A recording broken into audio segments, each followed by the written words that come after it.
Ayşen bax da qırmızı. Nə var ya burada? Denə. Qırmızı. Cəmi 3 hecadır da. Ayten xanım, Qırmızı. belə deyil axı. Bəs necədir?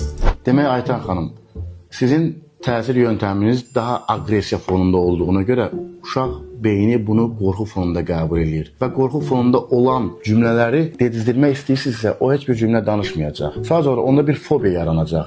Sadəcə olaraq biz uşağa təsir göstərməliyik. İlk olaraq sözü ona dedizdirmək üçün əllərindən tutmalıyıq, göz kontaktlarını yaratmalıyıq, gözlərinə baxmalıyıq və ona elə bir tonda deməliyik ki, o uşaq onu qəbul etsin. Çünki beyin dalğalarına ötürülən impuls dalğaları yüksək olacaqsa, o agresiya kimi qəbul olunur. Beyin qabıqaltı nüvələri var və ora agresiya fonunda kodlanır və artıq hər kəlməni agresiya fonunda qəbul edir. Ona görə biz tonu biraz aşağı salmalıyıq və sanki sənə öyrədirəm kimi bir fikir yaratmalıyıq onda və üzü gülərək təbii ki, qışqıraraq deyil.